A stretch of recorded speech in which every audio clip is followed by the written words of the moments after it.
Live stream is on. Hello, Global Theater. And I am not saying Global Village. We've transformed it because it's March 21, 2021. It's McLuhanMashup time. It's like Romper Room redone for the new 22nd century. And it's my pleasure and an honor to be here. My name is Jerry Fielka, and we have Clinton Ignatoff on the buttons and the satellite conducting. And we have Nile Southern. Thank you, Nile.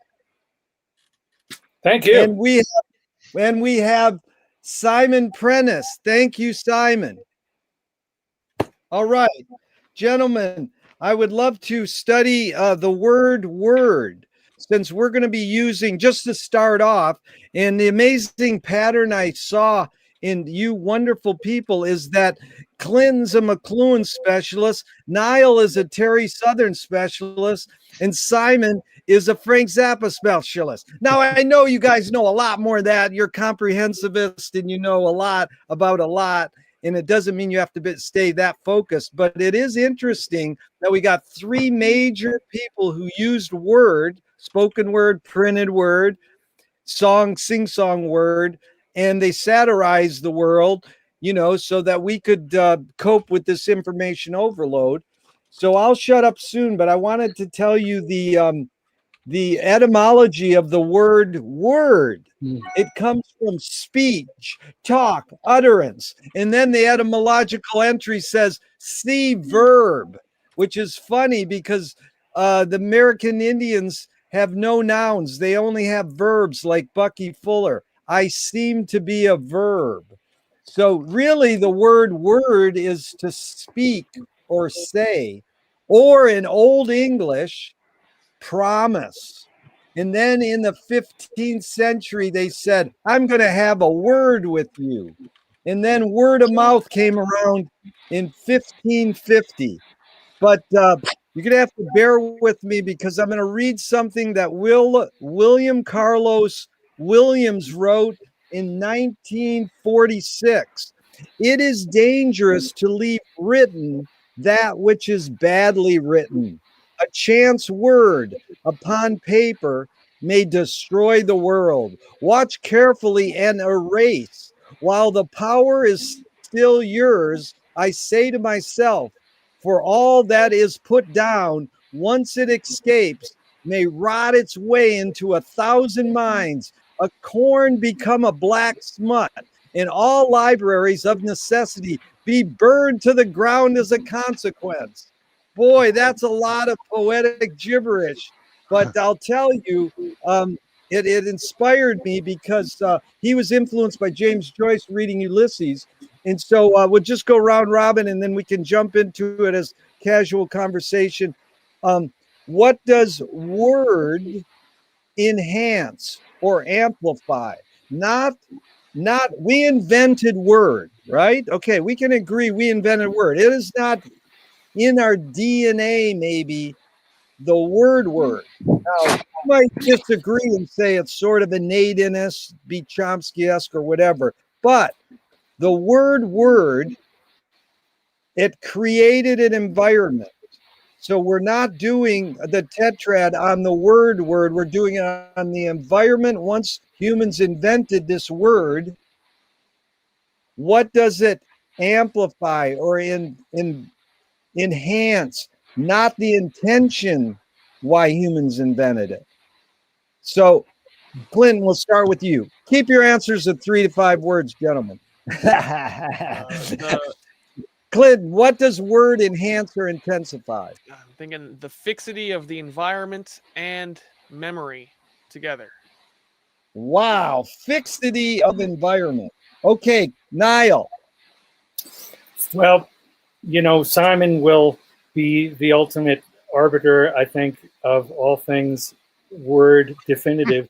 And but yet, since I am married to a Greek, I often, you know, ask her such basic things. And of course, you know, in Greek, it's I think word. It's also reason or plan, right? And so And I know, just as a side note, psyche is not just the mind, but it's the breath.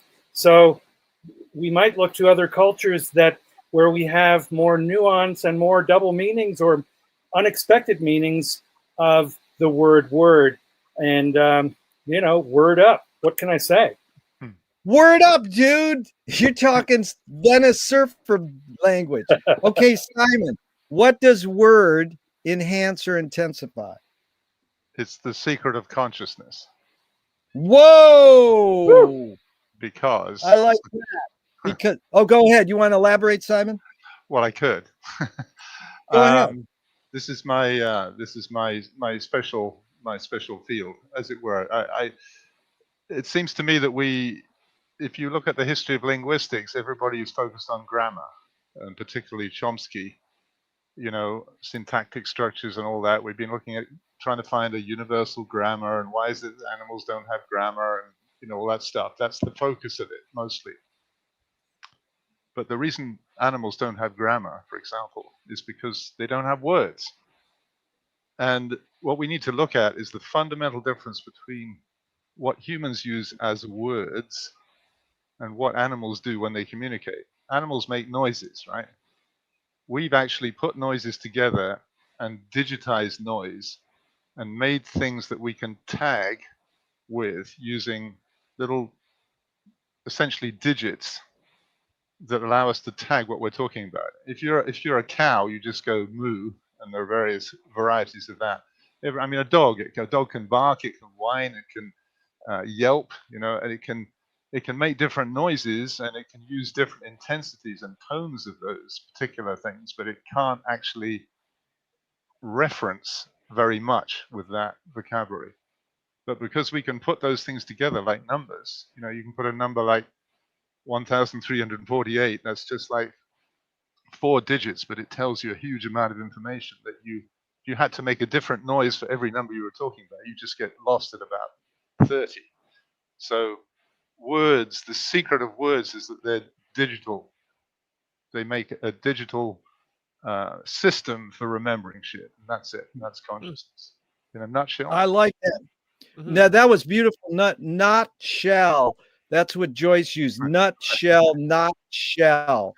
But it reminded. Yeah, isn't that a good nutshell? Yeah. And I'm not talking about the oil company, but I read a cartoon years ago where the dog was barking, arf, arf, arf, and then the human translation was there. Like we're capable of anthropomorphizing and telling you what those barks mean. And the dog was going like this: hey, hey, hey. There's an even better one. I think was it Gary Larson, the Far Side? You remember those cartoons? Yeah. Oh yeah. So there's one. It was like what we say to dogs, and the top cartoon had the man speaking to the dog, and it just goes, "How many goddamn times have you got to tell you, Ginger, to stay out of the fucking trash can?" Right? And the dog just hears, and then underneath says, "What dog's here? Blah blah blah, Ginger. Blah blah blah blah blah, Ginger." They're not able to grasp it because they don't know the secret. Yeah. Well, the secret word tonight is secret because Auden, the poet, said that that the mystery of art is we don't know if it activates or pacifies it. So we don't know if words activate or pacifies it. We think they work pretty good because we're going to spend 90 minutes of gabbing. Right. Exactly. So we think, we can just be doing this the whole time. Woo, woo, woo. Or we could just do this for 90 minutes. So I wanted to go back to Clinton's. You said the fixity of the environment, and then you said something else. Memory? Well, yeah, I was thinking the fixity of memory and the fixity of environment. So just instead of the constant changing, continuous now, the flux, you can in words, now that I hate to use machine metaphors but now that you've encoded some of your perceptions into what Simon's calling something more digital, now it's fixed. You've got like a structure upon which you can build your identity, but also a structure you can build that in your environment now, is grounded in an understanding of being able to talk about all the things that are around you now that you've divvied them up. There's something interesting though. I was watching so Steven Pinker, the Harvard professor, is doing his Psych 101 class in public now, and his episode on language came out a few days ago. So I gave it a shot, and he read this sentence, and it goes, well, I'll say it. Well, Daddy, what did you bring that book that I don't want to be read to out of up for? Right. And he uses it as an example of extremely syntactically complex sentence because it's a whole bunch of causes mangled together. Right. No, only a kid would say something. So, right. It's so convoluted. And so this gets to the idea of the semantics and grammar and how all these words are objects and you can arrange them in meaningful ways. But what struck me is that really a sentence like that is meant to be performed. Like the sentence wouldn't exist on paper, but it would never come up outside of the context of hearing it in a sense like, Daddy, what did you bring that book that I don't want to be read to out of up for? Right? Like words exist in relation to our performance. We're communicating. And a sentence like that makes much more sense when you see it as the emphasis of speaking it out loud, of meaning it, right? And so that's the other element of language, is how it exists. But it's like that's the kind of stuff that Chomsky sort of makes a huge kind of meal out of. It's like basically the essence of that sentence is, Daddy, what did you bring that up for? Right? Mm-hmm. That's it. It's just that whatever that is, you can then zoom in on that and make that little element as long as you like. The book that I didn't want you to talk about, Mm-hmm. That just book fits into that little slot. Mm-hmm. And that's that can be infinitely expanded or otherwise, just to the limit of our memory. Really, I guess we can play with that stuff. I like the fixity and the performative aspect too, because when Jerry mentioned E.E. Cummings, I was thinking, what if E.E. Cummings had a band? What would that sound like? Would it be like a kind of pastoral Devo? Where it's very, very staccato and sort of in a way like punk, speed metal, but the words are very precise. With Devo songs are these ways of the repetition and going back to the words in a song structure, the fixity of a song, and of course the earworm in your head that there's a Grateful Dead song. You were talking about up and down and upside out, inside down, false alarm, the only game in town. So upside out, inside down, false alarm, the only game in town. So it's like fixed. I think I heard it first in 1977. And I still remember that song from Terrapin Station. But I think there's music is an aspect I'd love to hear you guys talk about because, of course, Homeric, these sort of spoken volumes before the printing press was the way I think people would remember these scenes through the meter and through the memorable fixity of the arrangement of the words in almost like a song. Boy, nothing could be better.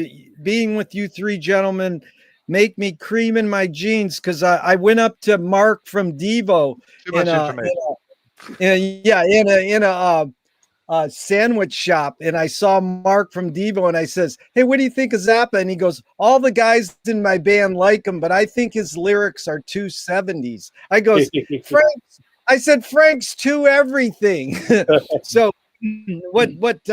what Simon was saying too, and Nile, that was so brilliant. You flew from the Dead to Devo, and in 200 Motels, Frank's putting out the most non-cliche rock film ever, and there's a German version of it where they have German subtitles for the English words. Who invented dubbing films, by the way, was Mussolini, the same guy who invented film festivals.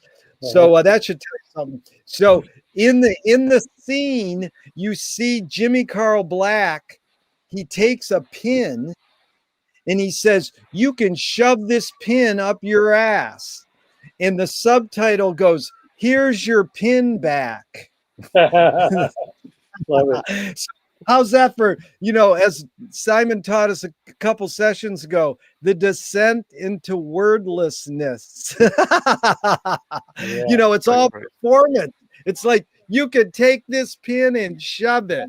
So that's like the kid that Clinton brought up should have said, "Dad, you can shove this book up your ass. Read me the other one." That's how kids talk to their dads now. And my friend calls his mom dude. Right. So we're going to go to the next step is, Clinton, what does word render obsolete or erode or displace? What does word displace? Now we know the obvious, and that's fine, but we're doing, the here and now, maybe. Yeah. the here and now. Wow. Okay, Nile. The heart. Whoa, and Simon. Well, memory to a certain extent. Because you have to systematize your understanding rather than just get it as a feeling. Yeah. It abstracts you. The here and now is absolutely the point there. What Prentis said. And it's amazing. Back to Joyce, he said, "Remember to forget." We think we have to remember. So when I do these, I try to take notes and I try to remember what am I supposed to think about, and it's like stupid because you should just free fall, which we're doing. But let's do a tangent. Is be here now? Is that innate, or more invented? So we're going to Ram Dass, a white American going and learning Eastern philosophies, writing the book Be Here Now. That's how I learned it, which is we're all four of us are here present right now. Is Be Here Now more innate or more invented? Clinton. Innate. Nile. Return to innate. Sounds like a bad Chick Corea band. What do you mean return to innate? Well, I mean, it would be great to be here now, but often we're not.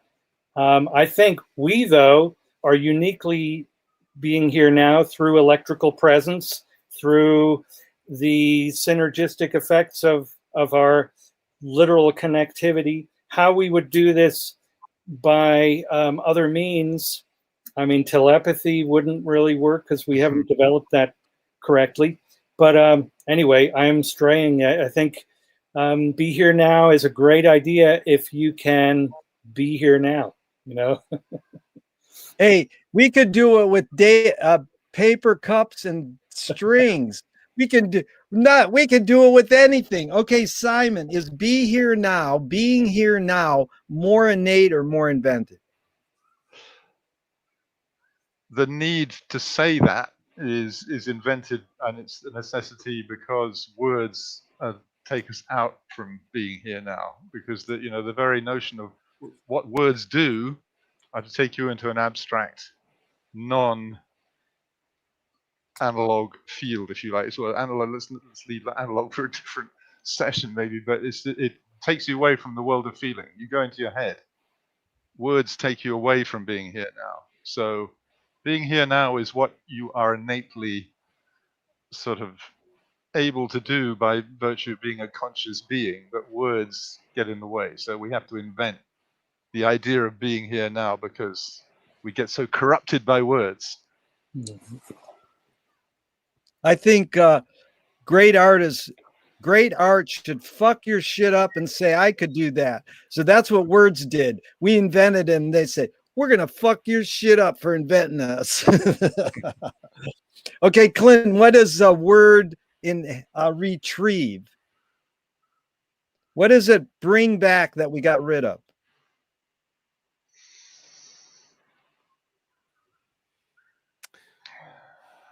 What was before words? That Yeah. Well, don't worry about time. With the third step of the tetrad, I always say throw time out the window. It's all about metaphor. In fact, tetrad is making up poems and hieroglyphics at the same time. That's what we're doing. So it's not, you're not thinking. You're going with the. You're like you're going with a hunch, an intuition, or a feeling.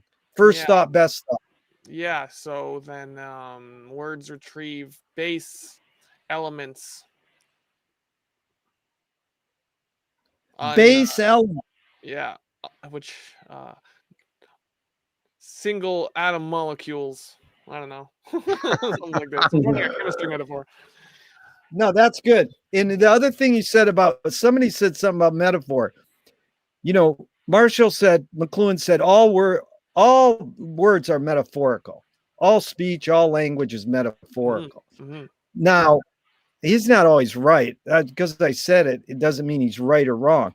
But he knew what to do with great poetic lines or epiphanies. So Joyce said, let's have epiphanies and everydayness.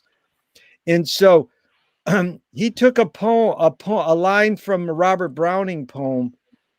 Our reach should exceed our grasp, or what is heaven for? And he reworded it. He rebooted it, reinvented it. And he says, our reach should exceed our grasp, or what is a metaphor? So that was a bad joke. Nile, you're up. What does a word retrieve? Well, that's great. I mean, if we default to McLuhan, as you did in your brief aside and very meaningful aside, I think that I don't know if McLuhan would approve of this because it's not accounting for Joseph Campbell, etc. But as an extension of man, words are certainly that.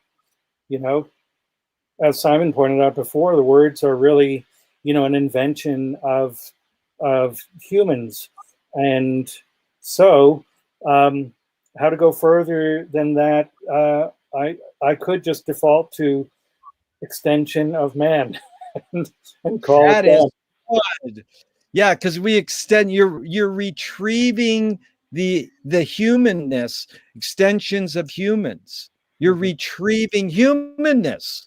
Right, but unlike McLuhan, I think McLuhan was more in that context talking about adopting new technologies and kind of being asleep at the wheel of this thing we don't even recognize as an extension, like the automobile, like the telephone, like the TV, totally. Right? You got it, because he called it numbing the amputation. You cut off your legs and you invent bicycles and cars and buggies, and then you've amputated your legs. So it's a numbing process, because that's why narcosis as numbness, or whatever it's called. It's one of Marshall's great essays about how narcissism is etymologically rooted in numbing. Narcotics are numbing, and he revamped the whole meaning of narcissism. That was brilliant. Okay, Simon, what does word retrieve? That which was inadequately retrieved before. Yeah. Cool. What the fuck was that? That's all I got. And what the fuck was that? Like, no, the whole point is to not know, or to unlearn. So how can you unlearn if you've already learned something? Then how do you know that you've unlearned it? Well, this is great, this idea of trieve, because there's a character in one of my father's books, his first novel, called Felix Treveley. And I think it would be worth a moment for me to hear Simon's thoughts on the wordplay there. What's going on with Felix Treveley? I don't know. Go I mean, ahead, tree, Simon. yeah, I'd need to read But- the book and sort of just get a sense of what the character is and why Yeah. he's perhaps given that name. But Yeah, right. nothing So off the top of my head. Happily. I mean, Felix is happy, right? So tree. I mean, Treve is just something that I just thought of. He is sort of retrieving other, or almost making other characters retrieve, because he throws them off and he wears disguises and he's a mystery. So I'll just leave it at that. But thanks for using Treve in a sentence as you did. That was cool. Collins Dictionary puts retrieve from Old French retrover. To re-find. Trouver meaning to find. Yeah. Okay. Yeah. So re-find. Yeah. Well, the funny thing is if you study this word called phatic communication, 2 words, it's water cooler talk. Yeah. And it's just like, hey, how's it going? Oh, it's good. And that's sort of what we're trying to retrieve, that no content, just having this feeling that you're actually, in one of McLuhan's books, he says it better. In some country, people go up to each other, instead of saying hello, they smell each other. That's how they say hello. Well, that's what animals do. Right. But is that hello? Yeah.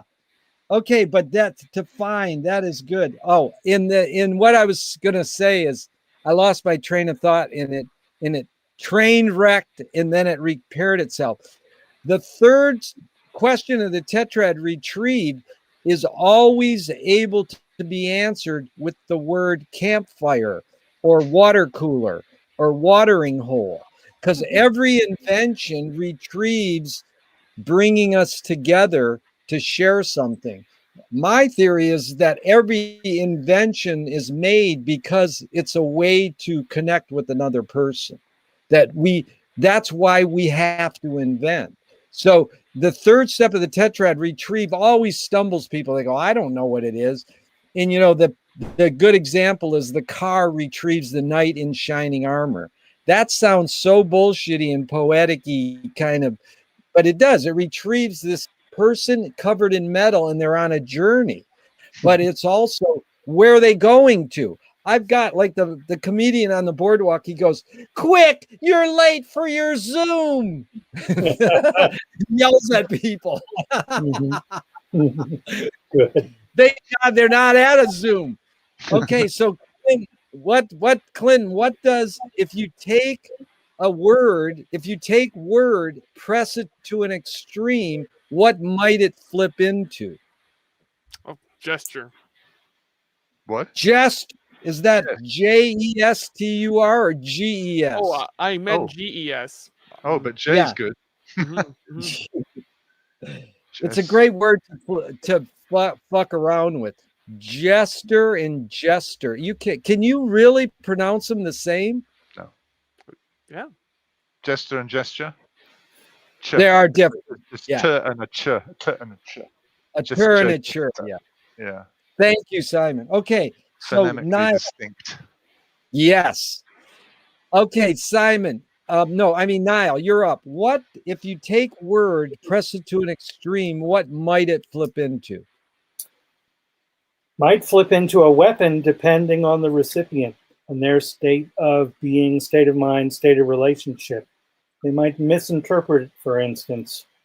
It might turn into a big kerfuffle. Again, not to default to my father, but he used mishearing, something he learned from the novelist Henry Green.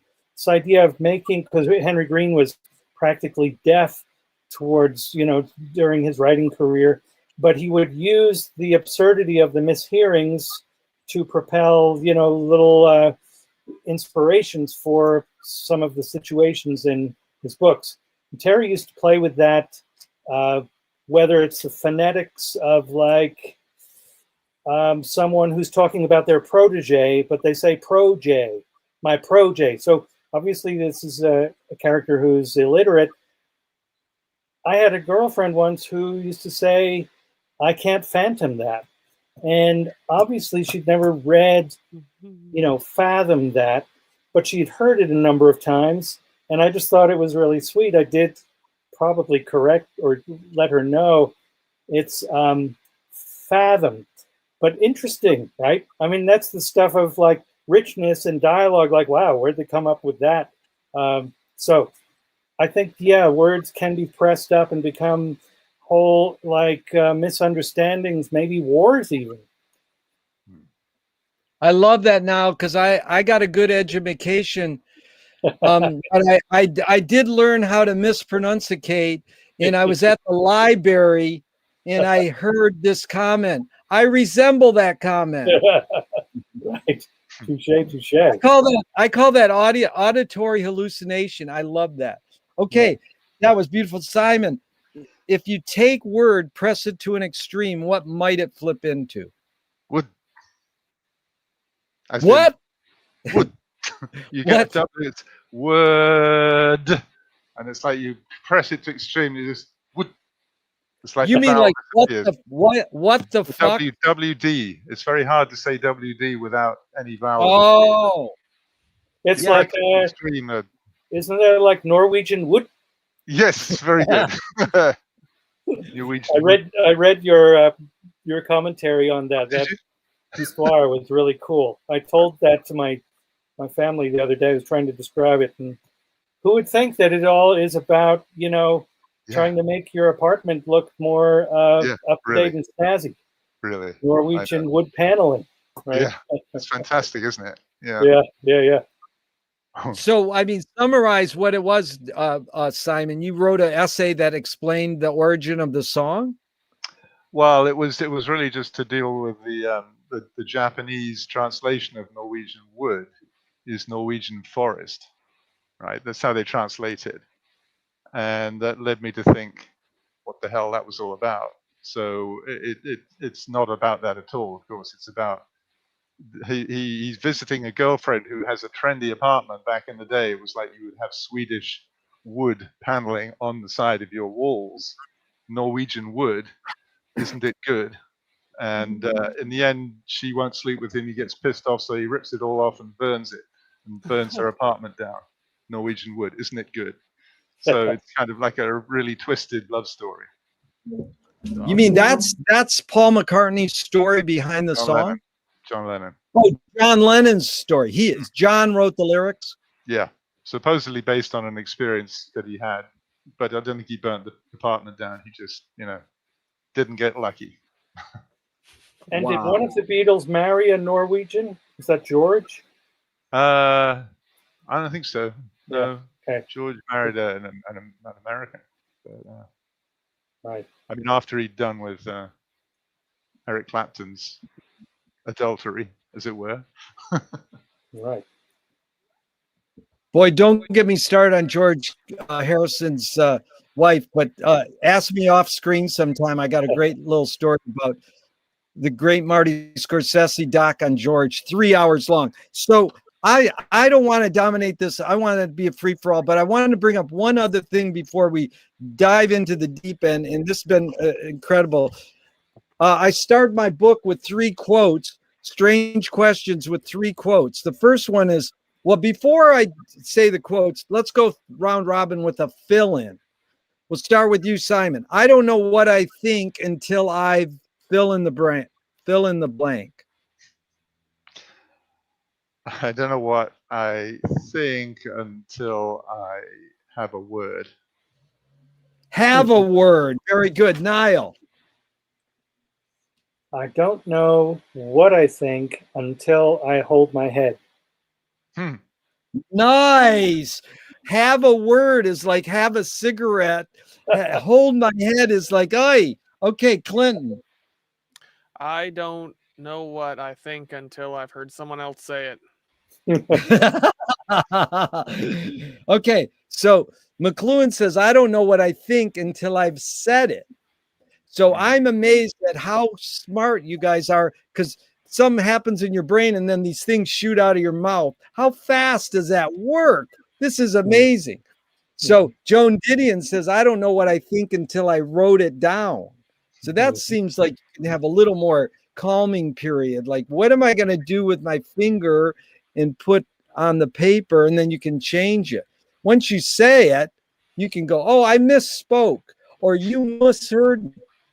But George Duhamel, who Walter Benjamin loved to quote, says, I can no longer think what I want to think. My thoughts have been replaced by moving images.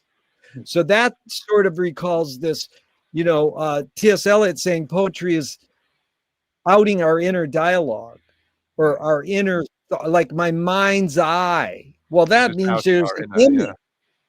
Well, say it again, Simon. Just outing the inner, isn't it?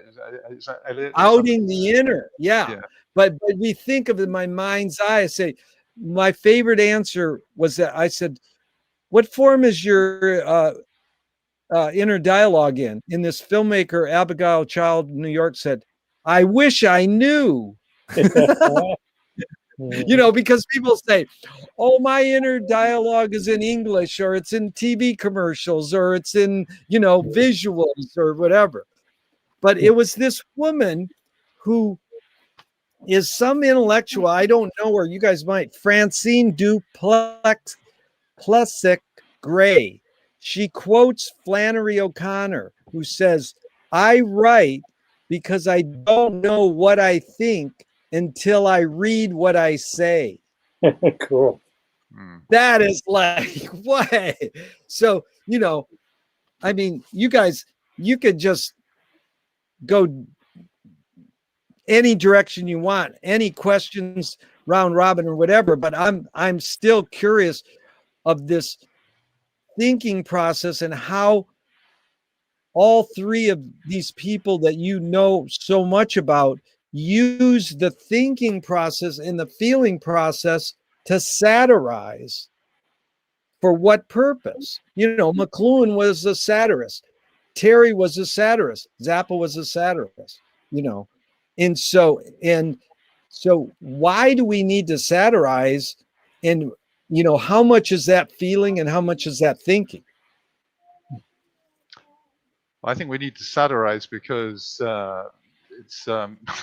I always think of the word satire as like the ire of those who have been sat upon. It's like when when the world and what is being conducted around us in our name or otherwise is so sort of offensive, then I think you have not only the right but the obligation to try and express your distress at the state of affairs. So that to me would be the sort of the why we need to do it. But I think in Frank's own case, what's interesting about him is that he satirizes just the means of language itself. I mean, he's constantly using ungrammatical phrases and strange ways of speaking to almost sort of question the way in which we use language, because most of us use language automatically. And what you were saying earlier about, we just say whatever comes into our head, that's an automatic process.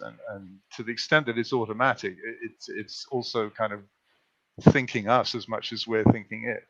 But creative people in general, obviously not just Frank, but his mode was very much, I always love the phrase, for example, I bet you'd do the same if they was you.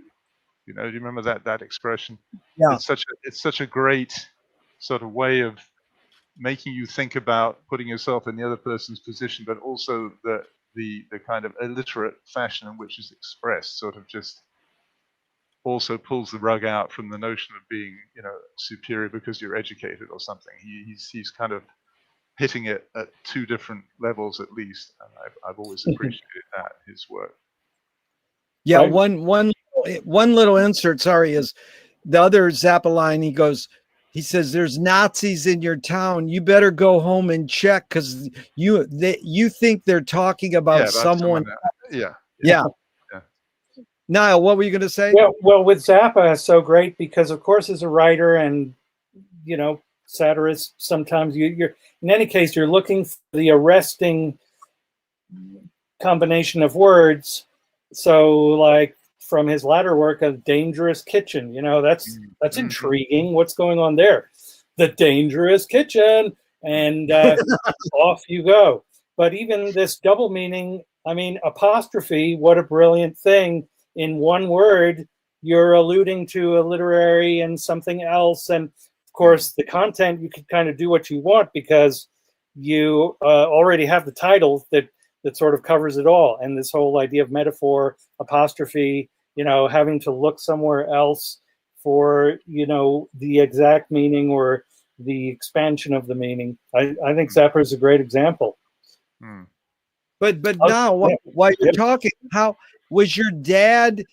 I mean, how did he use satire, and what caused him to use satire, and what was his motive, and in the long run? I mean, it's sort of different how Frank did it in a song structure. Your dad did it in, let's say, the novel and screenplay structure, and then Marshall did it in a pseudo fake academic structure, that is book. So I was curious.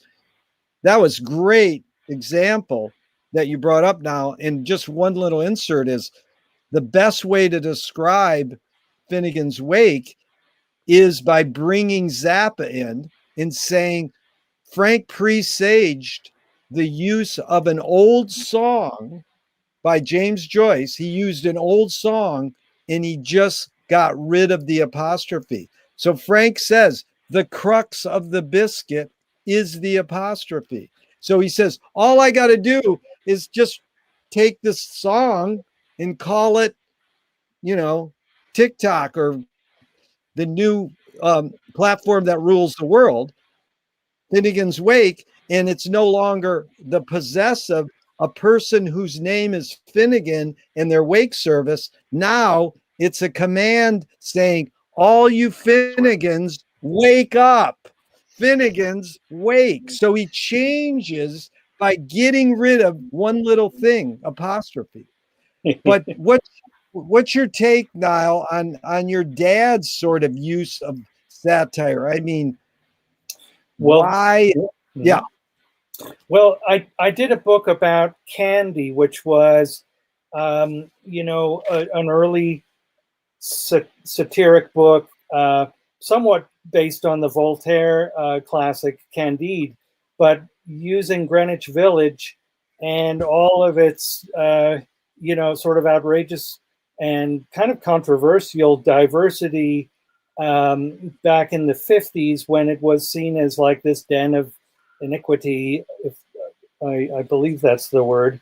We can talk about that later. Let's return to that. But, so I won't go in a long-winded way, but I think that Terry really loved hearing people talk, and this idea of one-upping on, riffing, late night sessions at the Cedar Tavern or whatever, and it might be a painter like Larry Rivers and a poet like Frank O'Hara, and the people who sort of had the beat and had the patter to hang out and get into this riffing on, and what if the quiz show is called What's My Disease? And it's like there's this shroud and you're trying to decide, and figure out what they could possibly have and what kind of questions would they ask. Like, so Terry loved this idea of the first question would be, can you speak? And that's a great opener because maybe they can't speak. And so then you can quickly figure out what their disease is. Like, do you have a tongue? I mean, it's really the grotesquerie. It's a twist on the cliche of what's the going thing at the time. Like in the late 50s, early 60s, these quiz shows were so popular, but it was so kind of straightforward, right? So that's a good, I think, example of where he would take what you might call as the ordinary banter late night. So that puts it in a sort of classification of itself, almost like musicians would be hanging out saying, well, let's try this, let's try that. What do you think of this? But they're using popular culture as the focus. But Candy also takes on psychiatry, takes on soap operas. As Terry used to describe it, all the going things of the day, which were so sort of promoted and lauded as like, wow, this is so successful and commercial and it's the new thing. And I guess he just loved to kind of suck the air out of it, but in a funny way. So he would say like, well, what if at the end of this soap opera, the guy, well, it's like, anyway, you'll have to read the novel to really get some of the ins and outs of it, but he will often, for instance, have someone who's in a wheelchair get up out of the wheelchair. Now, I believe he may have written that in Dr. Strangelove. That's the kind of sort of absurdity of my life is I often wonder, probably once a year, like, did Terry really write that? Because it's in Candy, that episode, which was written in 1958. He does have things that recur in his movies, like this phrase, if that really is your name, is something that appears in the film End of the Road. So anyway, I think that for satire for him was kind of lauding the quote unquote ordinary banter that was experimental and pinpricking and satiric on its face among people, because it's a natural thing to be critical of, of the big things that everyone's accepting. And you find ways to kind of make it cool and interesting. And of course, a little marijuana or whatever is helping you to dissociate from the mind control that's otherwise coming in. And so Terry, I think that's a long-winded way of talking about his process, but it was very, and it was controversial. Paul Krasner was never happy with Terry having used that so-called censored scene from the Manchester Report on Kennedy's assassination, which,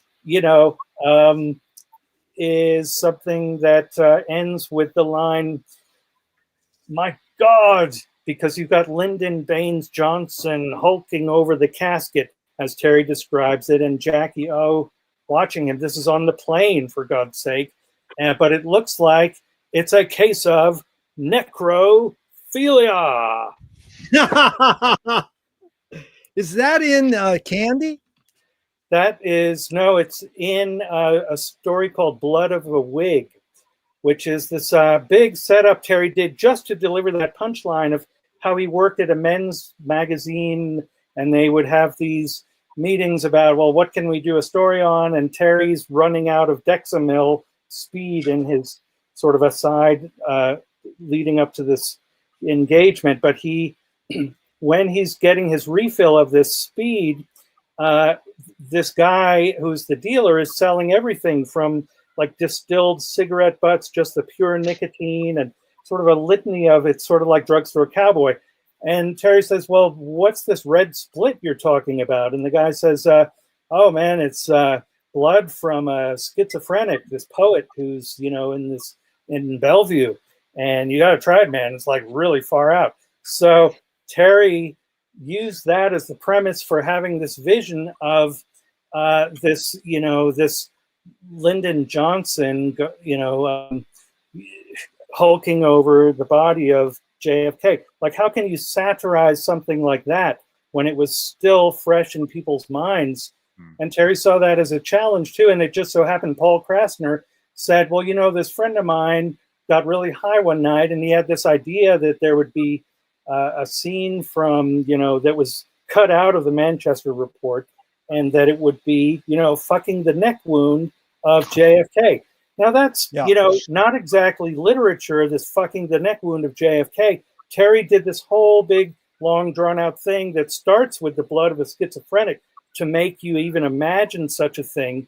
And that's a very Edgar Allan Poe kind of technique that Terry adopted early on as a teenager, realizing that you have to do this incredibly long, drawn out setup with lots of details, and it all seems to need to be credible. But then you can kind of, once you arrive there, go off in any direction you want. So I leave it. Sorry for that long-winded explanation there. There's no need to apologize for long-windedness. It's all about anecdotal. We're telling stories here. Just to go back to clarify, you mean Krasner was pissed that Terry took the idea that Krasner published in The Realist and wrote a story about it? Yeah, and he's not the only one that Terry did that to. I mean, Terry, Right. John Calley, the head of Sony Studios, similar thing, Columbia Pictures. John told Terry a couple stories. Terry wrote them up, and they're in the Paris Review.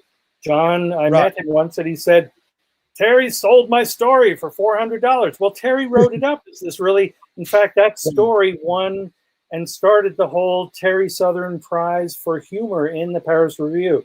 So anyway, you know, amazing, because Oscar Wilde said everything's in public domain, and you know what, Krasner's was just being ironic there, or silly, because he was the one that he said, I take sacred cows and make hamburgers out of them. Yeah, he did. He said there are no sacred cows. Of all people to do that. But you were talking earlier about epiphanies and everydayness too. That was amazing. That in this everydayness we can have epiphanies. That was really well put. And can you speak, Clinton? Make a note. Every new McLuhan mashup we have, the first question is, can you speak? I would love to get your guys' opinion on where we are now, where words are taken so literally. And I don't know if you could pinpoint when this started in America, especially, but the literalism, and now, of course, the censor culture that we're living in is, you know, talk about pushing a word up and it becoming something else. I mean, could you guys address that at all, or is it too? Oh yeah, we can Nile. We can definitely address cancel culture, but let's not empower it quite yet, because I wanted to go to Clinton, and he can incorporate it as well. But it's a great, it's the best subject going right now because it entails us all. And Clinton, why don't you talk about why Marshall used satire, or you know, what Simon did with Frank and Nile did with Terry was great. And you know Marshall as well as anyone. I mean, he's an academic. I always thought, geez, he's just faking that he's an academic, but he'll go along with it that he can get his jokes in. So how would you approach that, Clinton? What would you say? Yeah, my lens to McLuhan is largely through the prose of Wyndham Lewis. And I know the gist of his novels too, but Wyndham Lewis was a painter and political polemicist and novelist, you know, alongside Ezra Pound and T.S. Eliot and James Joyce, all of whom are more well known. But you know, the four of them together are who McLuhan credits for bringing the French symbolist techniques of poetry into the English language, and thus allowing English to catch up with French insofar as innovating techniques of poetry past Romanticism, such to find, exactly as you said, the epiphanies in the everyday life, right? The Romantics were looking for epiphanies in nature, and then slowly with symbolism we were able to enchant, you know, even, you know, the cityscape or the small home, or, you know, the small interpersonal cosmopolitan situation with the power of poetic metaphors, which resonate and recall this sort of all at onceness. Which so that is to say, Wyndham Lewis was a real dick, and he was real fierce critic of most of his contemporary artists in the 20s and 30s, absolutely tearing them to shreds, right, and mocking them in say a novel like Apes of God, where all these romantic poets, you know, have, you know, the megalomania of William Blake and think that they're creating little, you know, like universes that everyone's going to live in, right? And we were creating reality itself, right? And Wyndham Lewis would take the piss out of those guys, just, you know, incessantly, which is probably why he doesn't get much cred, because you know, he's very much the antithesis to what people like about artists in that time. So yeah, this satirizing, I think in the 50s, see McLuhan's stuff ending in The Mechanical Bride, you know, he couldn't get it published because it was so, he wasn't hitting the satire right in a tone where people would accept it. It just came off as judgmental and severe and coarse and sanctimonious, and right, he's got an unpublished book, Typhon in America, which is just basically mean in how, like, look at how everyone in this society is an idiot, being mechanized, and is going along a good cog in the machine, and they're all a bunch of like onanistic, sensuous seeking people who kowtow to the average and the lowest common denominator, and everyone's the lowest common denominator. No one has any sense anymore, right? Blah blah blah blah blah. That doesn't work. So when McLuhan became a satirist, finally, he became huge, but it's because he performed this sort of he made himself a celebrity, an icon, who was explaining what it's like to live more as an ephemeral image or an icon in an explicitly, discarnate electric sort of way. Where, oh, look, I'm all over the world all at once on the TV screen, and you're performing for the public for a mass of strangers, and you don't have an identity anymore when you're on TV or when you're performing, in the public imagination all at once, right? You don't exist.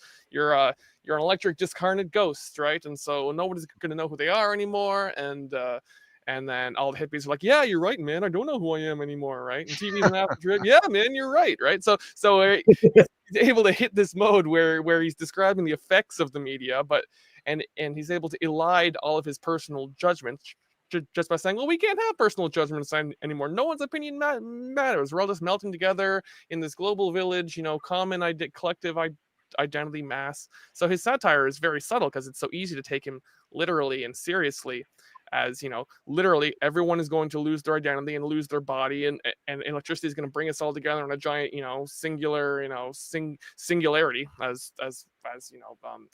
nut job cyberneticists say today. But it's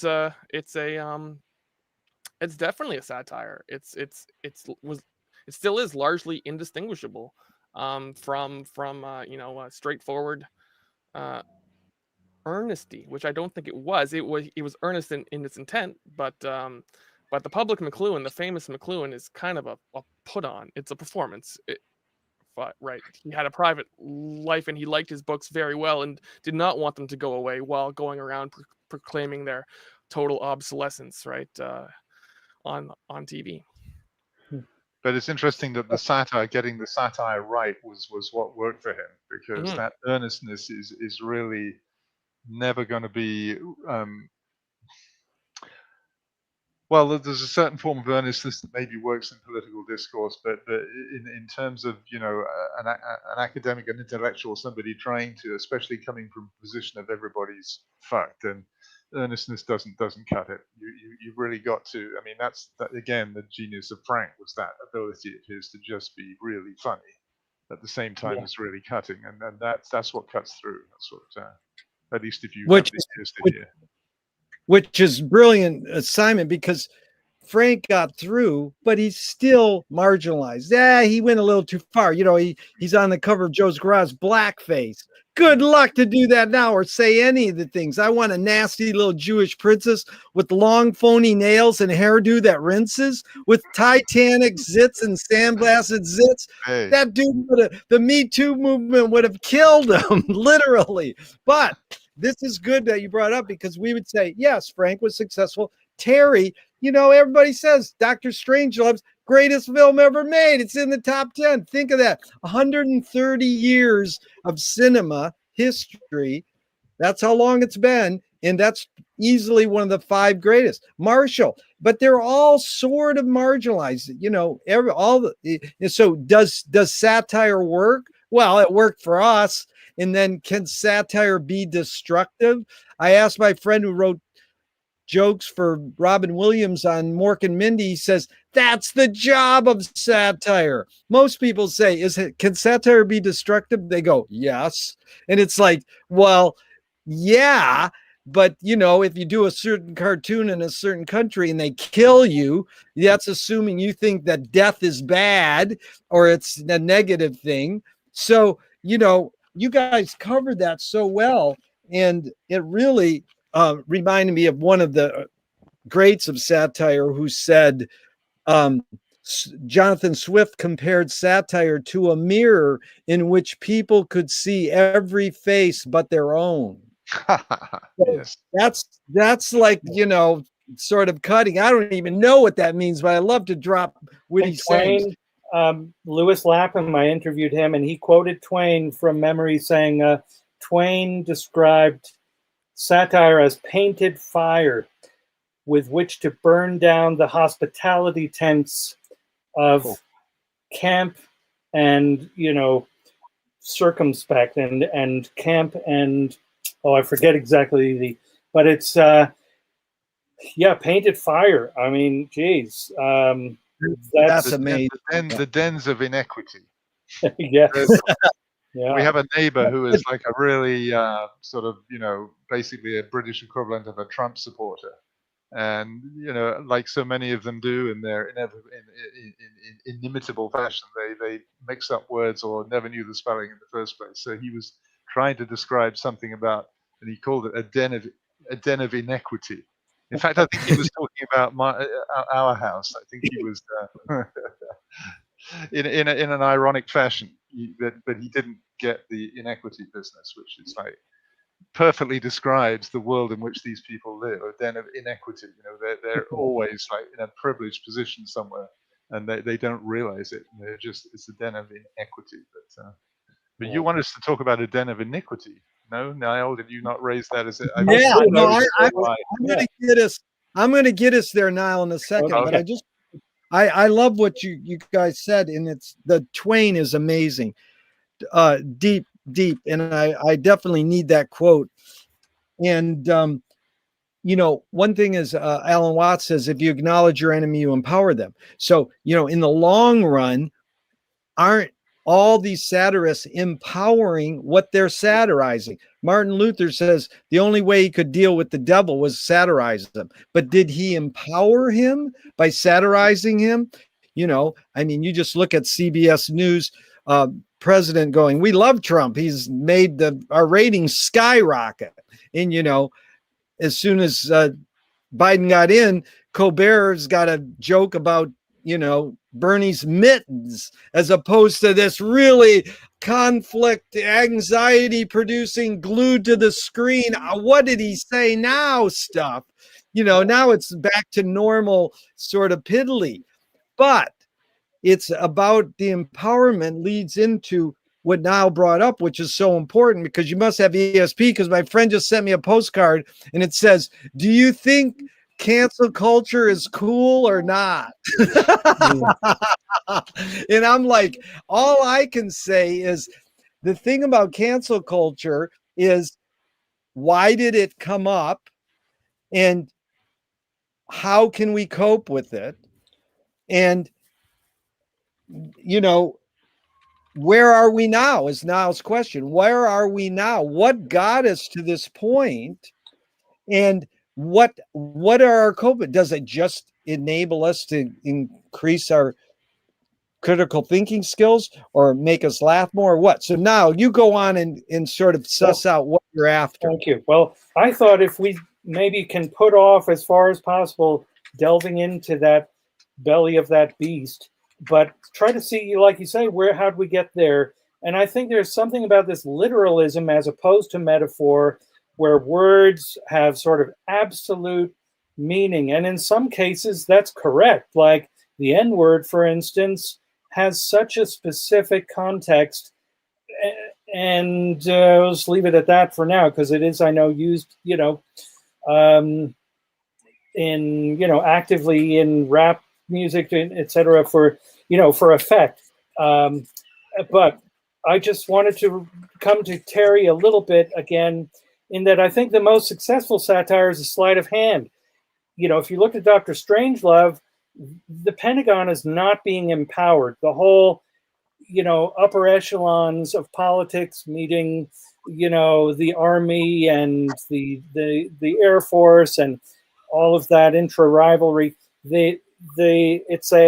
by slipping in certain plays on euphemisms and the way people speak as showing up the absurdity of it, or having a captain who's, you know, of the airplane who's a Texan, who's just the way he talks, it's not empowering them. It's actually working to eat it from the inside out, almost like a smoldering fire that's getting bigger and bigger until the mushroom cloud in that particular film. But I think there's a sleight of hand going on, and that you don't take on directly to be so literal what you are tearing down. You do it in a way where it's a cumulative effect. Like you'd say, God, I would never follow that General Turgidson, if that really is his name, and come hell or high water, or if he's estimating, 20 to 50 million killed tops, depending on the breaks. Well, screw him, man. And so that's what I thought to say about that. But I wonder, especially Simon, with this literalism is in a way where you have lived, but of course you transcend that to get beyond the literal to the poetic and to try to mimic the flow and the beauty and the meaning. And that's no easy trick. But what would you say about the reductiveness that our American culture has sort of fallen into in the last 20 years, where there's this literalism of meaning and like no tolerance for nuance or for even surrealism, God forbid. Like, whoa, what are you talking about? That's weird, Mm-hmm. I mean, I was thinking the other day, this is slightly taking a different tangent, but again, the same gentleman who came up with a den of inequity, he was complaining about the fact that this neighborhood group we have was talking too much about politics in general or taking an anti-government slant, and he thought that this was offensive and that we should stop talking about these things. And it was like, oh my God, it's like back in the day, sex, politics, and religion, you can't talk about them in polite conversation, right? There was this sort of de facto cancel culture going on that was accepted throughout society. There's certain things you don't talk about. And now, where this has become something else, where people are taking offense at people who express any kind of extreme opinion, really, I guess. It threw that up in a different light to me. In fact, I said to him, listen, okay, so are we embracing cancel culture now? Because he's an anti-cancel culture warrior, of course, being of that ilk. It's like, I'll say what I like for, and whatever. It's like, oh, but if I start saying what I like, you don't like it. So literalism, is it that? I don't know. It's an unwillingness to allow two conflicting thoughts to enter your head at once. It's almost as if we're afraid of cognitive dissonance so much that we just don't want to allow the possibility of an abstract version of any reality entering our heads. And I don't know why that should have become particularly so difficult now, other than the fact that everything has become more extreme right now. I think we're facing a moment that is just out of kilter, really. And I don't know how we get back into it. I mean, in a sense, you were talking about it having a safe pair of hands back in power. Maybe that's what we need for a bit. It's just that everybody calm down a bit, because we really have got ourselves into extreme situations. And I guess that's better than fighting. We haven't got that far yet, but I don't know. I can't throw any light on it from a literary perspective, I'm afraid, other than to say that words really are, the idea that we should take words literally is, of course, that famous quote of Thomas Hobbes: words are wise men's counters. They do but reckon with them, but they are the money of fools. In other words, it's a way of just sort of, allowing yourself to think, being able to think. You use them as counters, but if you think that words are really, that you can rely on words totally, then you're missing the point, because words are only just a sort of a simulacra, I think is the right word. Mm-hmm. Well, I love your comment about holding two realities in your head at once. And of course, the Greek culture, I mean, going back to ancient times, this whole, all the gods had, even Zeus, I mean, he had foibles, he had problems, he was getting in trouble. All of these gods had, although they were godly, they were having the same sorts of problems that mortals had, and so that, I think, was informing even the language itself, which I thought because I made a note to mention this, that to take a step way back, this this idea of a high context culture, where in Greek you can say yasu, and it can mean hello or goodbye. Same word for different contexts, and that it's a very high context culture and language where you might have something very general, to describe a foot, but you would know you're not talking about a hand, and these dactyla as opposed to those dactyla, depending on where you are and if it's clear you're, and I may be misspeaking here, but Simon, I'm sure you're, just to go down into Wonkland, there must be some really interesting words that really reflect on the context of its being spoken, and also words that can mean a few different things. Like I mentioned before, not to harken on the Greeks, but psyche meaning breath, spirit, mind. It's all these things. And it's not just like, you're crazy, it's like, my breath, it depends on the context. And so that's a kind of nuanced culture. Okay, it's thousands of years ago, really, but the language still exists. I think a lot of the culture still, is that way, where the language is maybe determining, holding on to these ideas of nuance, and things can be different. And also, they love to talk about politics, even if in the families nothing's off the table. And they've lived through many, many wars as well. Unlike in America, where it seems our Civil War was buried under the rug. What the hell was all about? I'm watching the Lincoln documentary on CNN, and it's like, wow, 800,000 dead over this freaking issue about keeping slavery alive?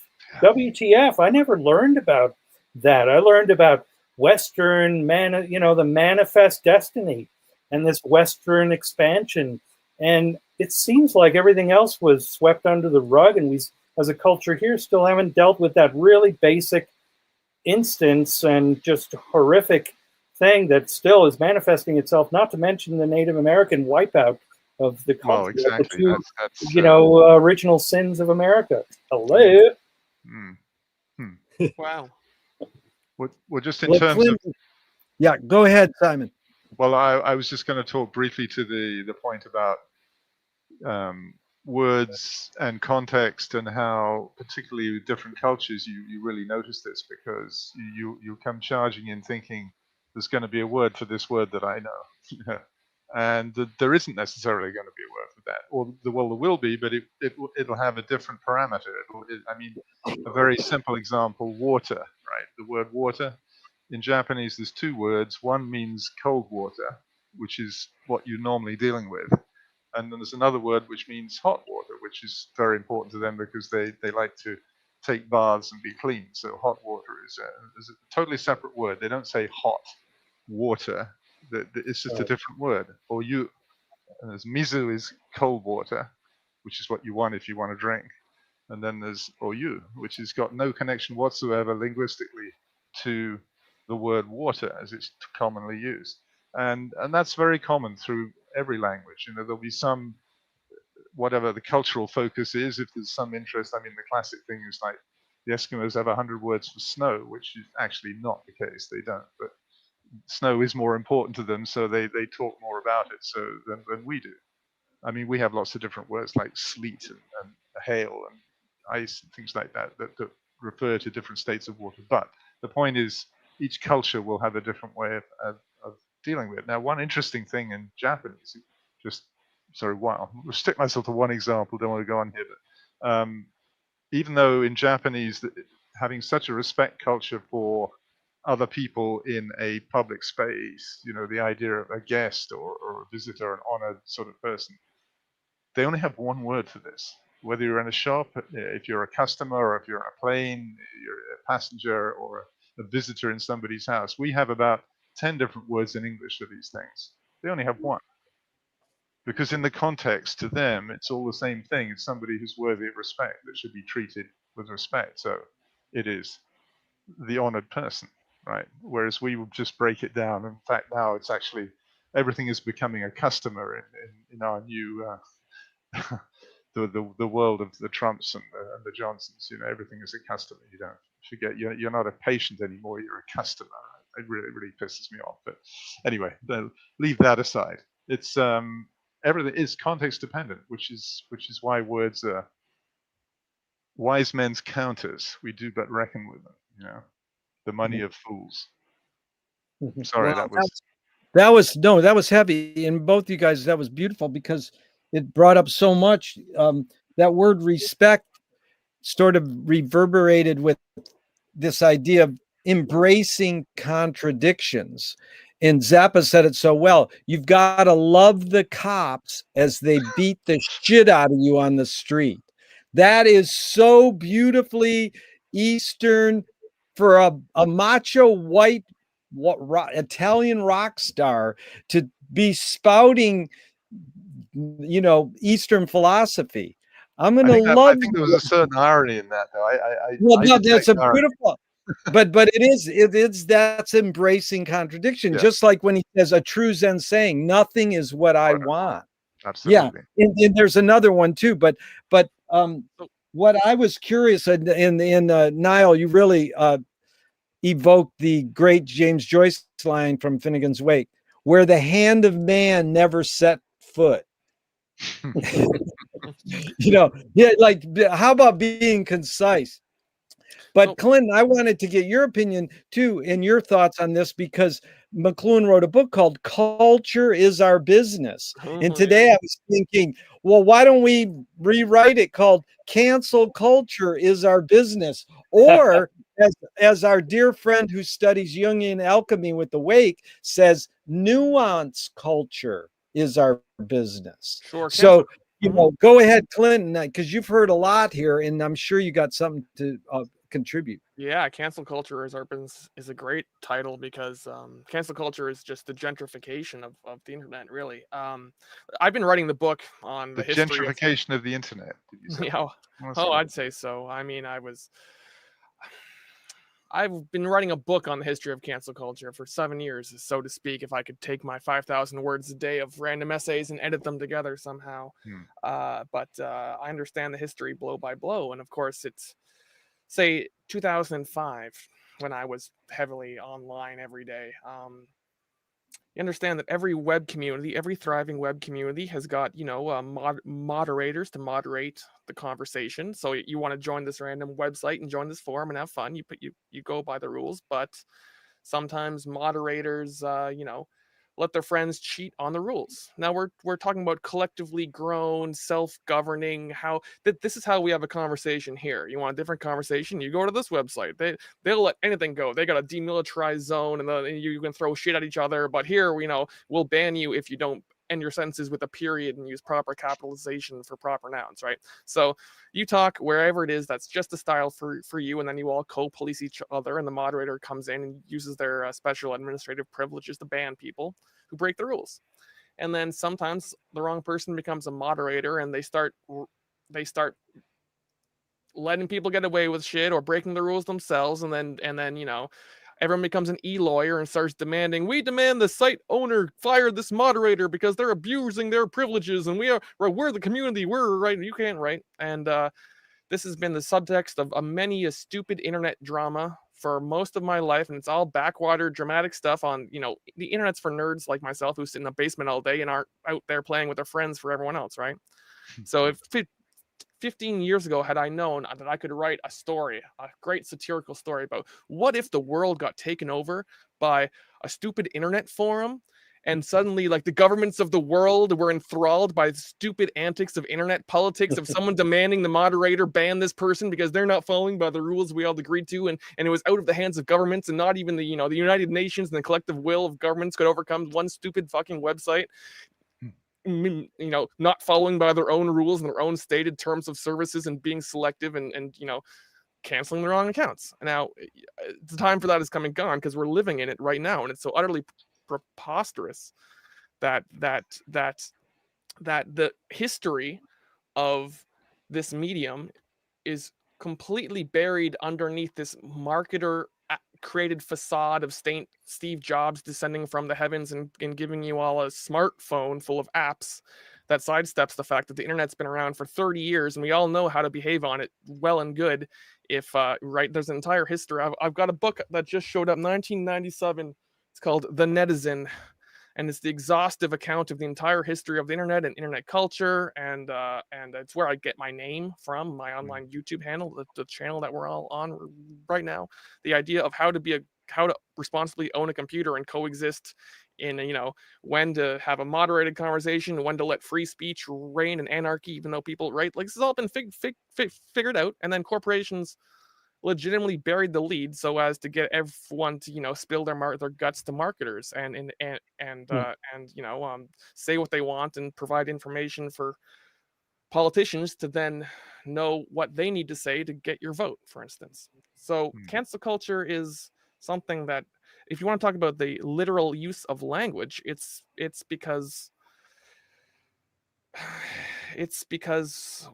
when you're forced to fit your identity, when who you are is more in the mirror of your demographic profile and your organization around your character traits as a community of people who are all the same.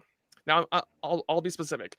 Neil Postman complained in the 80s. He was a media ecologist. He complained that the word community meant a whole bunch of different people coming together. Right? You got the rich people in town, the small people in town. You got the person that puts the milk on your door. You got the vendor. You got the street busker. Right? A whole bunch of different people come together and form a community.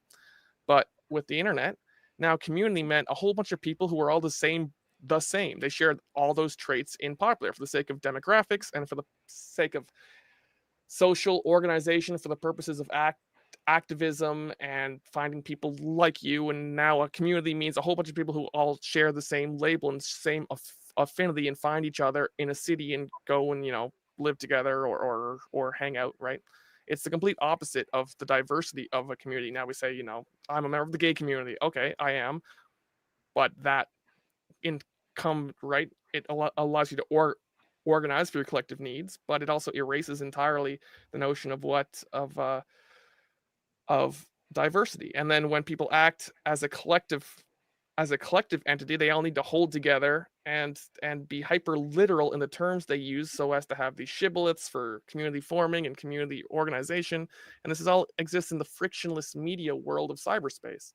I could go on forever, but that's where I would choose to ground the discussion in cancel cultures, explicitly in the history of social organization at a large scale within the history of our communications infrastructure. Wow. More so than because what you get on TV nowadays, the fight over cancel culture was done in 2012. Spoiler alert, free speech wins. The only way that a censorious person who wants to cancel everyone can get the upper hand in an expedient way is to appeal to a higher court.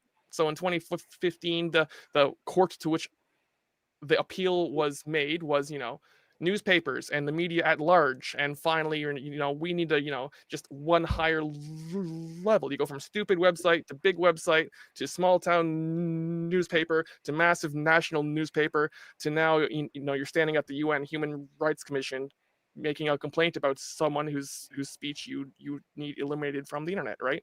So the fact that we're talking about cancel culture today means the conversation is already obsolete. It's just finally, from its obscure origins in internet history that no one remembers anymore from 15 years ago, it's finally, the rest of the world has caught up to that present. So that's what you mean by gentrified. It's been taken on by the all the dumb normies finally got on the internet and are ruining my scene, man. That was great. You know what the end's going to be? Does it mean that free speech is going to triumph then? If we already know that until everyone gets their own national firewall and just segregates altogether because they realize that they can't cancel the other person unless they chop the undersea cables. But I mean, not to say that's a foregone conclusion, but Say it again, Simon. I said we're trying our best in the UK. We're trying to cancel all our connections with everybody. It's like Europe, just right. You don't need that shit. Well, we do. Clint, that was brilliant, and I want to get all you guys to join in because it's like this is rear view mirrorism. Marshall said we're walking forward, looking in the rear view mirror. but it is a real thing. I just got the postcard from my friend. I goes, how am I going to respond to this? Is cancer culture cool or not? I said, that is, it sounds like a stupid question. It's like, well, my friend Clinton, who's a specialist, said that's over with 2012. Don't you have a new topic? But the at hand with McLuhan specifically, Clinton, just for a second, is a lot of people can legitimize Marshall because he was in a Woody Allen film. How Right. cool. Now it's like he was in a film with that creep. Ugh. Now what's cool, I think what's cool about McLuhan too is that he was on a Steinsky remix, and that whole that album's just blew my mind, and it still continues to blow my mind with Bob Dobbs, and so cool and wonderful. And I'm sure you guys are, living and breathing those amazing tracks. I was just, you said cancer culture, Jerry. You I don't know if you misspoke at all. I think it's totally appropriate, but I just mention it because, again, defaulting to Terry Southern. So this first novel of his, he has this kind of prankster character named Felix Treveley, who visits the foremost dermatologist of the day, living in Los Angeles, in Beverly Hills, and in a sense, this Treveley character is like the fly in the ointment. He's the squeaky gear in the squeaky wheel in the gears, and what he does is he does this 4-page monologue about an abscess that refused to go away, and all the different things he did to treat it. And he makes it as an aside, and I went out dancing with my friend, and it was clearly a male friend. And I guess in 1958, that's like a little bit edgy, but the doctor is, growing impatient with this narrative until finally Treveley, the capper is that Treveley says, and so I was visiting my friend, we were going out, and he works at the lab, the cancer lab, where they're doing research. And he was busy, and I was just waiting there, and I saw all these vials of cancer culture, and I opened one and put a dollop on my finger, and I inserted it into the abscess and put a Band-Aid on it. That's the end of the monologue. And the doctor looks at him and swiftly brings a heavy ounce paperweight onto his head and essentially kills him. Says, "You're a liar. You've always been a liar." And that's sort of the beginning of the narrative of the novel. But what about this idea of, like, what is that? Is that a dream? Is that surrealism? Is that putting a cancer culture in your abscess that you've painstakingly taken the time to tell this top doc your narrative? And it's clearly a narrative designed to kind of implode or explode. Terry was a munitions expert in the Army. That was his thing, demolition, blowing things up. It's been a theme in his life. So I don't know if that has any resonance for you guys, but cancer culture, this idea of infecting yourself. I mean, today that just wouldn't, why would he do that? Like infecting yourself? My God, there's a pandemic. That's nothing to joke about. No, there's no sacred cows. Beautiful, Nile, because my friend is both an alternative medical doctor and a regular, certified doctor. He has both ends of the spectrum. He says when your body is sick, it means it's working. So, this is the big thing. Did you get the vax yet? And you watch Jean-Luc Godard talk on March 2nd with the Indian Film Festival. He's 91 years old, and he goes, he's just sort of praising the virus as the disease that's, we flip it into a breakthrough. And he said, cinema is disease. like Kenneth Anger said, the day humans invented cinema was a black day for mankind. And, now you got Clinton nailed it all. I said, cinema's 130 years old. Internet's 30 years old. How old is our words? How many years did humans exist without words? Then we had words. But the bottom line is gentlemen, what can we do about it? We can all talk highbrow, beautiful language about, how cancer, cancel, and nuance culture is affecting us personally and in the big picture. But, we lay the cards on the table. What can we do about it? Simon, you were going to say something? No, I was just going to agree with that. I mean, that is the whole point. What can we do about it? I mean, we can entertain ourselves. I mean, I'm quite happy with that for the time being. But I mean, I look at what's happening in my country and I just think, why aren't people rising up and just kind of going crazy about what's being done? But they aren't, because they're surrounded in a warm bath of, 24/7 entertainment, and they don't really need I'm on the phone, hon. What? Oh, okay. Oh, sorry about that. So what can we do? All we can do is speak our mind.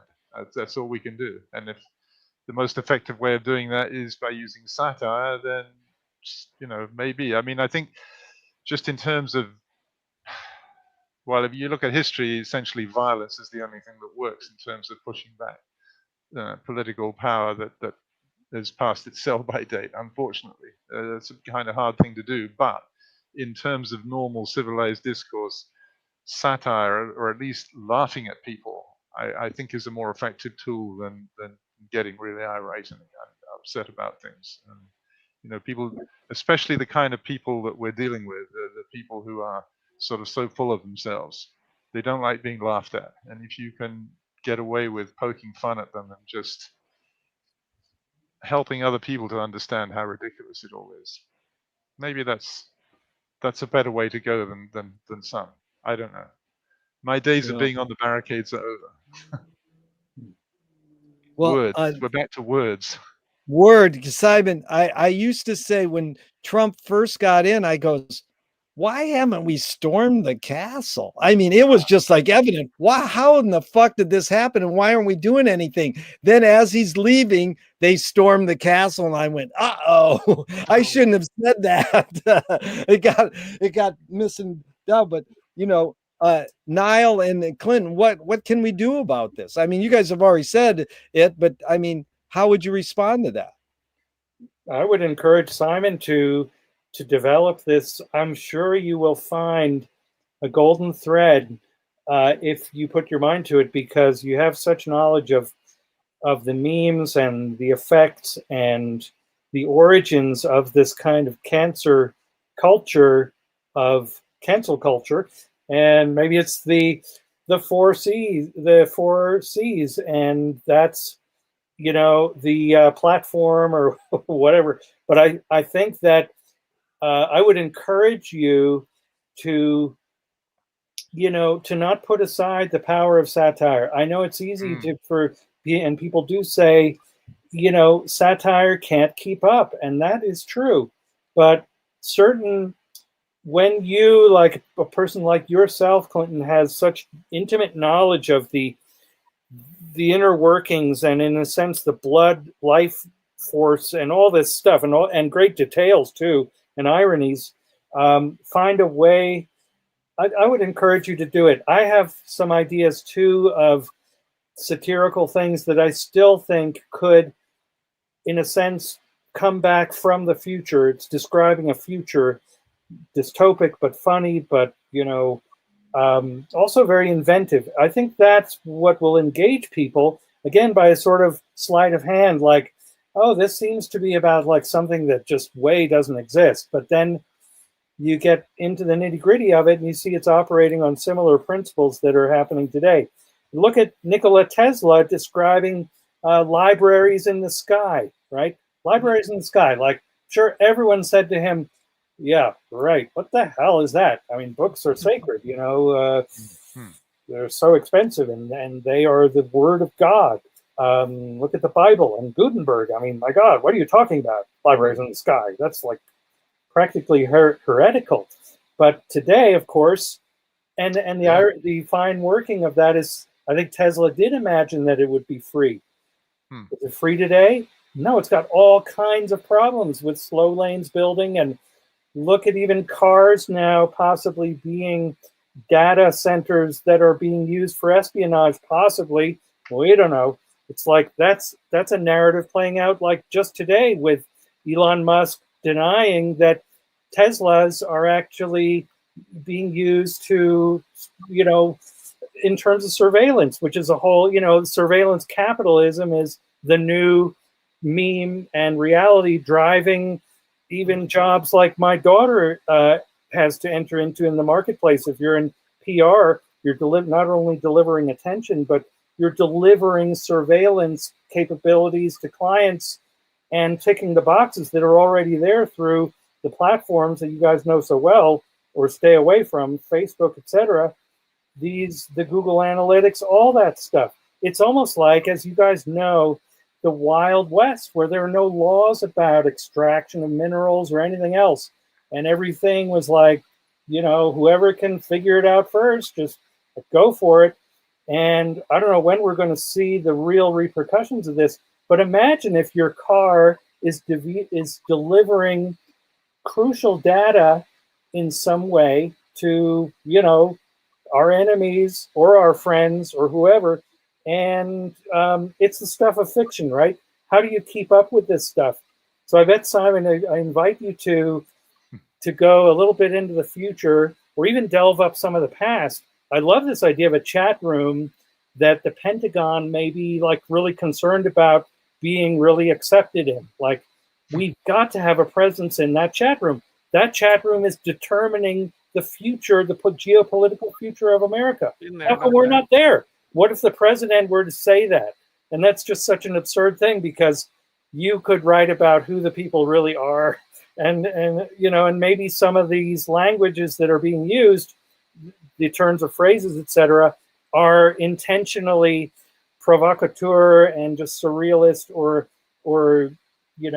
insider jargon, but that everyone is waiting with bated breath for the 5 words that are voted the best words of that chat of the day, like the most important meme of the day. I don't know. It's an idea, and probably you want to get away from that ultimately because it's already driving your life. But memes what over about genes. it? What would do you think? Have we blown your cover here? No. For your next project, for your creative project? I'm just about to finally put out some to put forth with the cogitations of the last 25 years. So watch this space. But, great. Memes over genes, definitely. But I mean, it's the secret chat room. That's an interesting idea. But you see, that whole thing is going to bring it back to where we started in a way. I mean, the whole thing. That just shows the importance of words, because if we can actually get a forum in which substantive issues could actually be raised and discussed in a way that was free from some of all the stuff that we've been talking about, then that would make a difference, because words are what makes the difference ultimately. I mean, we can't use violence anymore. Well, I mean, obviously we do, and we can, but it's not effective. So we have to find a way through with words where we're not canceling each other all the time. So, right. I found one challenge with my father's work in terms of bringing it into this century is that when he was writing in the 1950s, he was satirizing a world that was very kind of clear and transparent in terms of inequity and class and, and just the things worth satirizing. For instance, The Magic Christian is about a billionaire who makes it hot for people, is sort of the catch-all. And so his ultimate prank is having a luxury liner that caters only to the very super wealthy, but it's done in a sort of British kind of like just for those, in the know, or those, I mean, if you have to ask how much it costs, really clearly it's not for you. There was an attitude that would translate across the page that was clear that this whole luxury liner has an attitude that only the select may apply. These kinds of stratifications don't really exist anymore, because there's so much money now everywhere, as opposed to in 1958, it was like there were very few really super wealthy people who, and it's still, though, I'll have to say Guy Grand, you rarely find very wealthy people who are making it hot for people, putting on public stunts that maybe call into question what money is really all about in a profound way or in a small way. So I'm not asking you guys for advice on redoing The Magic Christian, but I'll just say that, satire, it's harder and harder, of course, to really astonish people. I think that's ultimately what Terry was after, was this idea of astonishment, which is a French idea in surrealism of just like grabbing your attention, and whether it's in poetry or in cinema, be it Buñuel or Cocteau, or these things like, wow, I've never seen anything like that. And it's like, and it doesn't make any sense, ultimately. So where does nonsense fit in today when the world is so nonsensical, right? Well, it's like Frank said about sabotage. He was often told by people that, asked why he didn't clean up his songs, or just take out the bit that's the weird bit, right? I mean, it's like you're sabotaging your own songs. And he said, yeah, but the real information in the song is the sabotage. That is the most important point. And that's it, really. It's about just, I think Nile, you were talking about the sort of the juggernauts of common sense, or something. The way people are just. It's about consciousness, and mostly we're unconscious because we just take everything on. We just completely overwhelmed by the environment we're born into, and until we run into something that's different, including ourselves, perhaps we don't really have any reason to question anything. So satire, at least as part of its purpose, I think, to cause people to question stuff, and by throwing up something absurd and nonsensical, that's really what it is. You're throwing a question, and those who are ready to hear the question will ask it, and those who aren't, I guess, won't. And maybe there's nothing you can do about that, but maybe you can bring it along a little bit. Right. Yeah, that's what I thought. Astonish is a great word, Niall, we've talked about, because when I say great art fucks your shit up and says, I can do that. It like, Right. I can do that. And, it's like, what? It really makes you wonder. But like the film, yes. Go ahead. The film Dogtooth, I think, does that well. You've seen Dogtooth, Yorgos Lanthimos' film, where the idea is that these children have grown up in an environment, back to words again, where the parents, especially the father, never told them the actual words for objects. They wanted, and it's not clear why they did this, but when the characters talk about the lamp, they'll refer to it as a telephone. And it's totally normal, but it's totally disarming for the audience. And also the narrative is told by the father that they can't leave the house until their dog tooth comes in. Of course, their dog tooth is never going to come in. Oh, sorry, until they lose their dog tooth, which I guess they call it the incisor, the dog tooth. And of course, the dog tooth's never going to, but they're expecting, they're like, the parents give this build up like, you'll be losing it soon. So one of the daughters actually just takes a barbell and smashes her tooth to get that thing out of there. And still that doesn't quite help. But this whole thing of having nonsense words, or just clearly words like the telephone itself is called the, not the toaster, but something, equally ridiculous. They never give the child the sense that what the telephone does. So it's very disarming, but it's so normalized, the way everyone behaves. It's like, this is just how life is. And it's a brilliant film. I highly recommend it. Okay, I'll look out for it. I'll check it out, because it's also, these are the myths that we tell are our movies, our TV shows, our novels, our music, and we can create new myths. So, Clinton's idea should have the pseudo Terry Southern screenplay and the Frank Zappa score, and happen.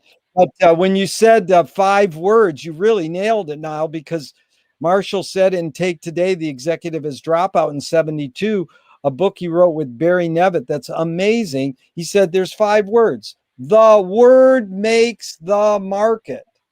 There's 2 uses of the word. The word makes the market. So it doesn't matter. We can have some hope in Biden. He said James Joyce is his favorite poet. He's already tripping on the steps. But look he can say things, and that will make the market. And we can hope and tell him what we want to say. No war, or, use our money this way or that. So we can hope for that. But one minor correction, you mispronunciated library. It's library. Libraries in the sky. That's Tesla. We got the big cloud. The new sphere is up there, and we just call them up and say, Clinton, what do we do about this? We got to hear your line now. What can we do about this? We've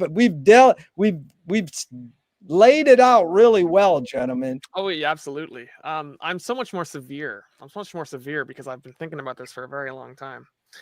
First off, with Joe Biden, my first thought is the David Bowie song, Savior Machine. President Joe once had a dream. He sold them their scheme for a savior machine. One of the more obscure ones, but I think that's a bad plan up front.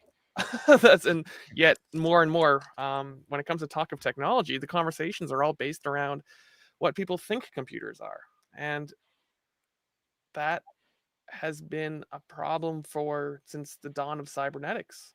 Where I'm at right now is, if you want to talk about nonsense, all of the language everyone has to talk about all of their end user commodity devices is everything people have bought for the entire 20th century has been based on them being out of touch with what it really is, but it being easy to use for what they want it for, at the trade-off of not knowing how to fix it and needing to buy a new one 6 months later through forced obsolescence, because marketers and advertisers and companies can make them see these objects as something other than they are, and through aesthetics, and now it looks old and clunky and they want a new shiny sleek one, regardless of the fact that your great grandparents probably kept the same washboard for 40 years, scrubbing the same pair of jeans on it until they turned to threads or what have you, right? The entire commodity commercial enterprise of contemporary advertising has so ruined language through the flattening of superlatives, as Wyndham Lewis said in the 1920s. I got to go out there and have my extreme tube of yogurt, right? Like there's no sense of scale or proper proportioning in any sense of language. I've got a laptop here from 1991 I'm preparing for a project, and it runs at 20 megahertz, and that means that it can complete one clock cycle. It can do 20 million things in a second. It can complete 20 million clock cycles in 1 second. Now, I don't care. This is a 386 laptop from 1991.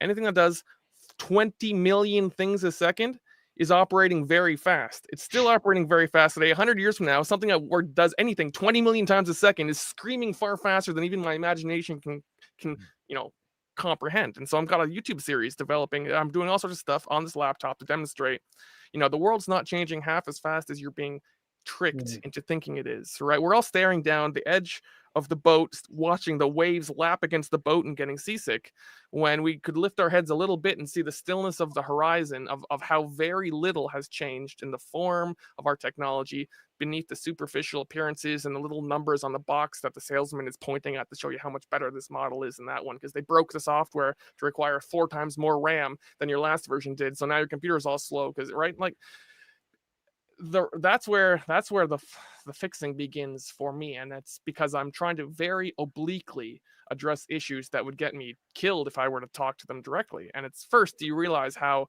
out of touch you are with their immediate material environment, and just even being able to talk about the same thing with someone because you presume that they too, see the world the way that you do. But it's fixing communication starts there for me. Innovating language and educating people on all the boring, mundane stuff that they missed when they were so busy distracted either watching the pop culture phenomenon, or digging for that horrible dark secret. What's hidden behind the veil? What schemes are these conspirators? Right? Everyone wants to know the secret. If a report gets released from the government with 1,000 pages and then 2 pages are redacted, everyone is desperate to know what was in those 2 redacted pages. No one reads the other 998 pages of stuff that would be much more useful to talk about in the first place, right? So everything needs a reboot, and it requires people paying attention to things that are far too boring for their meager attention spans to actually focus on. That's where I see the problem getting fixed. Wow. Who was it who said something like conspiracy theory is nature's way of allowing stupid people to feel clever? Oh gosh, yeah. Chew on that one. Clinton, I wonder, if McLuhan were your father, and of course he's the father of us all, but you in particular, I wonder what he would say to you in your obvious, immersion, distress, actual insights. Because I think of when he says, just turn off as many switches as you can and understand, what's going on. And that's a very quaint, and actually wise thing to say. You clearly are removing the effects, or at least trying to get a handle on the effects and not see all the choppiness of the water hitting the boat, but see the still horizon. But I wonder what he might say today to you if he were your dad and he was trying to calm you down and also help you find a way, to keep going and to actually figure it, what would be the objective? How do you turn off the effects? How do you turn off the effects when we, in a sense, have become the effects? And in fact, the things we look at are looking at us to see where we're looking at, right? That's a fairly new phenomenon of screens that track our eyes. And, there are emails and images hidden that are also starting to do this. It's really wild. And I don't know if McLuhan, would just say, you know what? We just have to deep six all this technology and write books again, or if he would have a sort of plan to help derail all this and have people return to, a sense of some perspective, and how long that transition might take. I wonder too. Andrew McLuhan received a handwritten note from his father shortly before Eric McLuhan passed away, and I don't have it at hand. But in an amazing Bill and Ted trick of time travel, you can scroll down right now on this YouTube video and see the link, which is there now. As soon as I go and edit the page and put it up, but it was about not being conservative, but being bold, insofar as your explorations and probing of right. It's like the ever silent sea, always rolling on, as Taylor's Samuel Taylor Coleridge's Ancient Mariner. Eternally. Jerry. The silent sea. Jerry. Yeah, I hate to put the party, but I'm going to have to. All right. No, we're gonna close out right now, Simon. Thank you. Okay. And it's been truly a fun. He brought up cybernetics. It's been a fun navigating this friendship. I consider you guys best friends. And to just quickly answer Niles, Marshall would say, because Andrew talked to me for an hour today, Marshall's grandson, he said, think it out before we put them out. Think them out before we put them out. And Marshall really nailed it with the great embrace contradiction. Carefully make plans, then do the opposite. So that's a lot of boldness. But just in closing, really fast here, we'll go back to Wyndham Lewis, this sort of hidden ground. that Clinton brought up so well. He said, artists live in the present and write a detailed history of the future. So we've all lived here in the present for 2 hours, and I'm totally grateful. And we're writing a detailed history of the future, gentlemen. And so we can come back from the future, whoever said that. And two last lines is, Marshall said, communication of the new is a miracle, but it's not impossible. So, we'll go to the great Alice in Wonderland. I can believe as many as 6 impossible things before breakfast. So whether it's breakfast time, lunchtime, or dinner time, we can all go eat. But I have a chance to suss out over 6 impossible things with you, gentlemen, because it's been an amazing mashup for communication of the new. Thank you, Clint.